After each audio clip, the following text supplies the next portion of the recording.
Welcome back to Anita Horry Academy, and this is the second video in the series of what it takes and what you need to open up your own Pilates studio. We're talking brick and mortar studios here. Now, home studios are very different to outside studios, brick and mortar studios. They have their own challenges.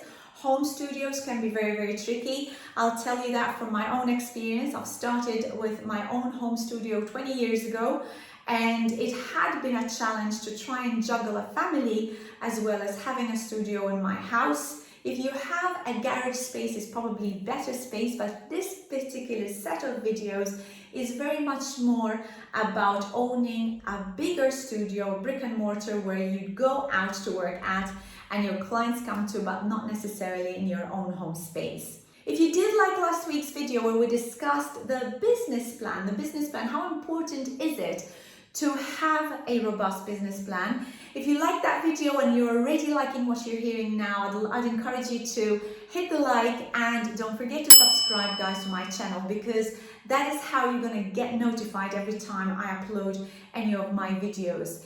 Now let's go straight into this week's video, which talks about how to set up your space.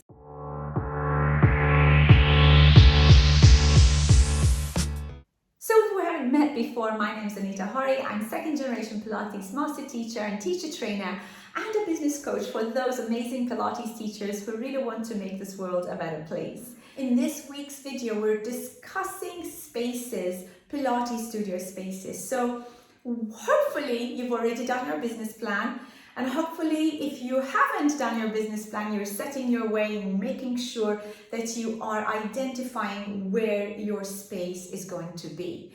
Now, when we're looking at spaces, we have to look at location, we need to look at access, we need to look at size, lighting. Do you have natural lighting? Very important. And if you don't have natural lighting, then what kind of artificial lighting are you going to put in there that's not going to disturb the clients when they're working out? So I will give you a specific example where I've had multiple studios, but one particular studio had been a bank previously. So the lighting was very, very industrial, very harsh white lighting. And as much as it created a lovely airy atmosphere because there wasn't much natural lighting in the space, then realized that when clients were working out on the reformer, it was really bothering them as they're lying down, supine and looking at that harsh light into their face.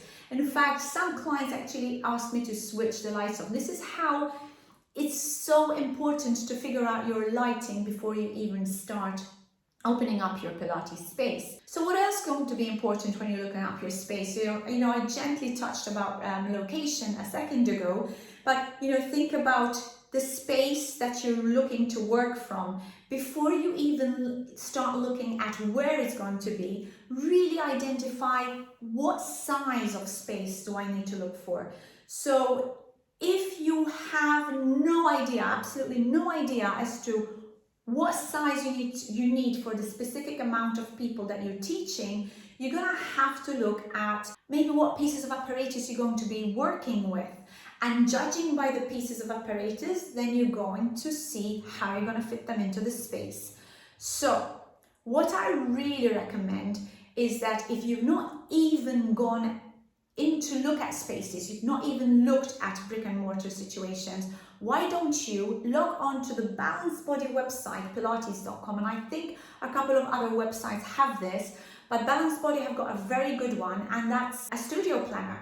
So I'm going to actually put the link to the studio planner below so you can see how to fit in your pieces of apparatus. So you could go there, look at how many pieces of Pilates apparatus you want, and then see how much space you actually need to be able to fit them in. So judging by that, then you can look for spaces that are going to accommodate all the pieces that you require.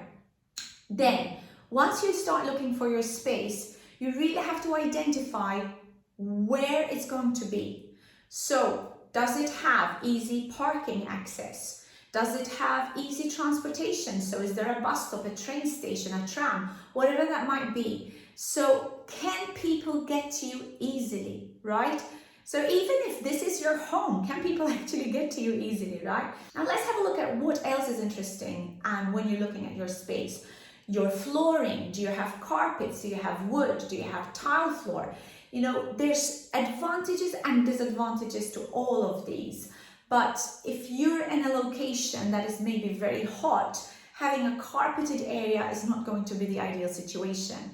And likewise, if you have a flooring that is tiled, you need to be very careful because it's a hard floor. That means the acoustics in the place are not going to be very good, and you're going to have issues also with the movement of your equipment. So consider all these things, and obviously this is a very personal thing with regards to your space because everybody's going to have a different requirement, but consider that and see what is going to be the most suitable option for you. And then when we go from the flooring, what else do you think is going to be a very important aspect? Of course, next is lighting, guys. If you don't have lots and lots of natural light, you're going to need to consider artificial lighting. So what kind of artificial lighting is going to be very good and effective to create a space that's going to be open and calming and welcoming and very effective to actually see what the clients are doing? So if you have a space with very low dim lighting, you're going to struggle to actually see what your clients are doing. It might create a very welcoming, very calming atmosphere, but it's not going to be effective when you're running a group Pilates space. So consider that lighting very, very well. The other thing, on the opposite side of the scale you have to consider is if you have very bright artificial lighting, then you might actually impair some of your clients' ability to focus on their exercises. What am I saying? One of my Pilates studios was actually a bank previous to that. And I remember actually going in there, not even considering it, but lying on the reformer and looking at the lighting as we're working out, and I'm thinking this is going to completely irritate my clients. And it actually can be very, very irritating, and some clients might actually not want to come to your studio because it is so bright. So consider all this because it will affect the way that your classes are going to be run. Now, the other thing to consider is the acoustics. If you have a wooden floor, it's going to sound completely different to having a carpeted floor or a tiled floor. What about furnishings? Do you have furnishings that absorb your sound system? Or maybe you might have insulation in your walls that's not going to disturb other spaces where you're working in. So when I'm talking about acoustics, I'm not really referring to the music that you hold in your studio, because I'm a classical teacher. I don't really believe in having music in a Pilates space, but I also know, and I'm familiar with many Pilates teachers that have got music in their studio. And in which case, how should the sound system be set up? Another very important factor to consider when you're looking at your brick and mortar space. And finally, to wrap up this week's video, I want to also talk about your decoration. So what kind of feel do you want to give to your clients? Are you looking for an industrial modern feel? Are you looking for a warm boho chic style of Pilates studio? Because depending on your vision for your space, you're going to have a different choice of color schemes, maybe light color palettes, or even mirrors. What kind of mirrors are you going to be putting in your studio? And that really is very much depending on what you've put in your business plan. That's why I keep going back to that, because it's going to give you the idea of having a brand. And once you've got a brand, at that stage already, you need to be looking at what color schemes am I looking for? What's my logo going to be looking like? And based on that, the studio should reflect the same color schemes as your logo and as your website and as any kind of social media strategy. So bear that in mind. Guys, I hope that has been helpful and effective for this week. There's been loads and loads of tips for you.